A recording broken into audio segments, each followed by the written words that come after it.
boss na si Vice kamot ana. I-introduce yourself.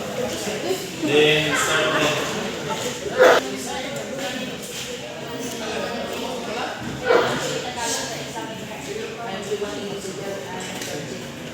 Start.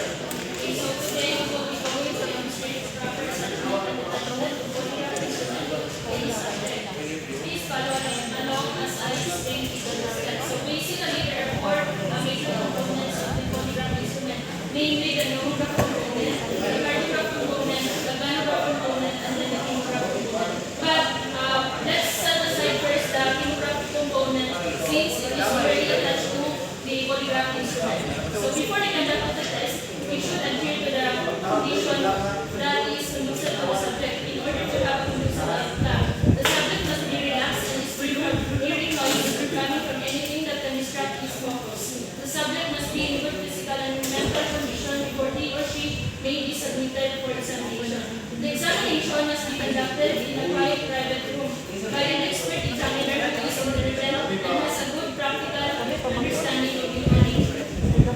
For considerations, the subject should be informed of the nature of the test and the purpose of it.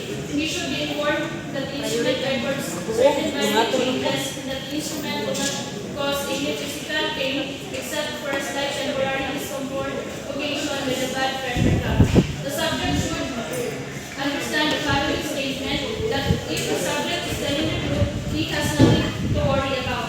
The instrument will indicate if the subject is telling the truth and obtaining the subject's consent to undergo polygraph testing is necessary.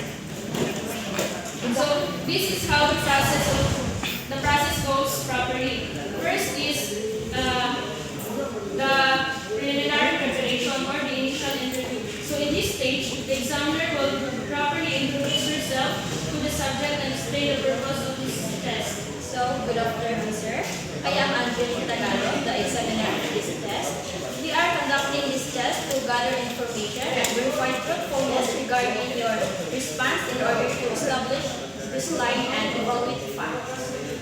Also, in this stage, it is necessary to observe the subject's general conduct or behavior, or if there are any strange statements while in the waiting room, because this will give the examiner a clue or guide on how to effectively handle the subject. So, in this stage also, the polygraph instrument is not yet attached.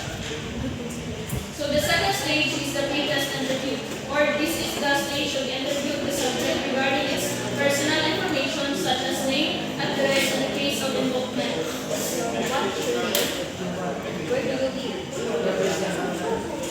So also in this stage, it is where the subject should be informed his appraisal to constitutional right, his consent to undergo the test, his suitability as a subject, and to inform him with his involvement with the case. In this phase, the following rights must be informed clearly to the subject, including you have the right to remain silent. Anything that you say may be used in favor against you.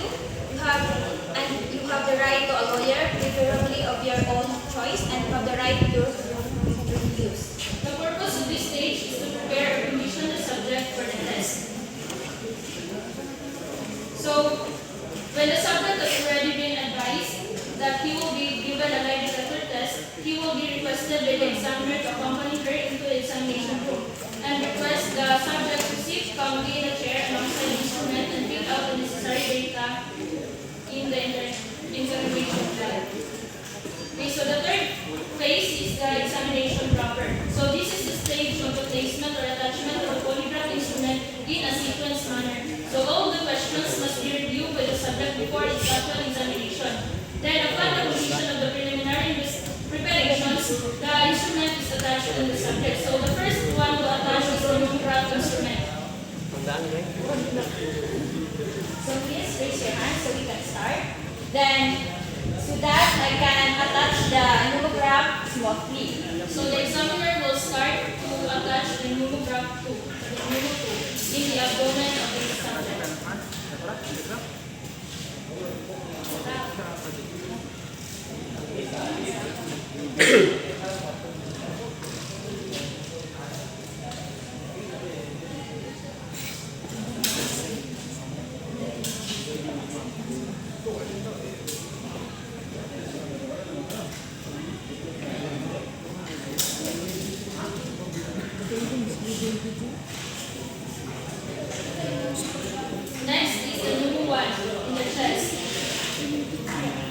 So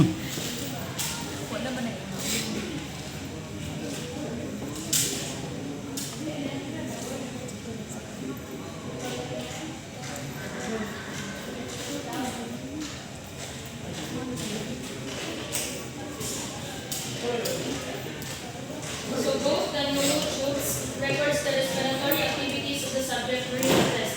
Then the examiner should always remember that the attachment of the tube must be in a manner that would not cause discomfort to the subject.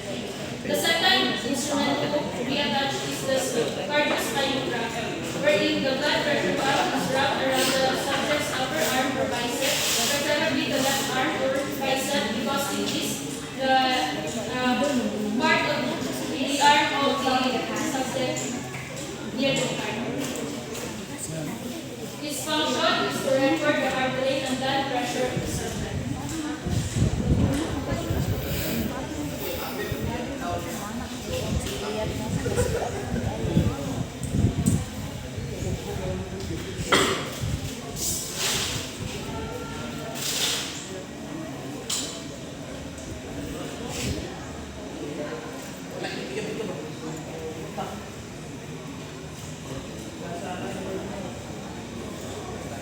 So the third to attach is the galvanograph, which is comprised with the finger electrodes fastened to the index and ring finger of the subject, and it should be in the fingertips. It measures the strength of the subject's fingertips.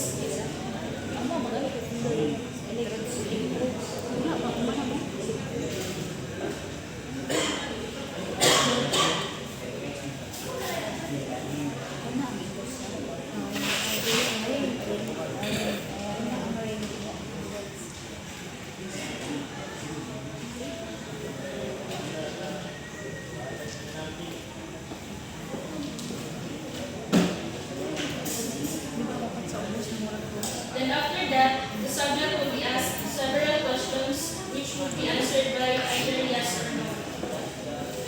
These preliminary questions will fall into three main categories, namely the relevant and the neutral questions, the relevant questions, and then the control questions. The relevant questions are questions which has no bearing to the case under investigation. For relevant questions, these are the questions directly related to the issue under investigation, and for control questions, it is unrelated to the matter under investigation but are of similar nature, although less serious compared to the relevant questions. Now that everything is set up, proper questioning will begin. The examiner employs the read and bow technique for questioning. So, Mr. Subject, I have a question to ask you. Is your name is Ivan? Yes. Are you a criminology student? Yes. Were you there at the Carter Dalisay's home at around 9 p.m. or 10 p.m. yesterday? No. Have you eaten your lunch? Yes. Are you the one who stole Carter's vault with money? No. Did you ever take something that wasn't yours before you turned 25? Yes. Do you like watching cartoons? Yes. Were the jacket left at the Carter's table yours? No. Do you know for sure who stole Carter's vault with money? No. Have you ever taken anything with your locality? No. Have you ever lied to me now just to get out of trouble? So once the test is complete, the examiner will carefully detach the attached instrument following the principle. The first to attach is the last to detach, meaning that the first to detach will be the galvanograph, then cardiograph, and then lastly the pneumowise, and then the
after the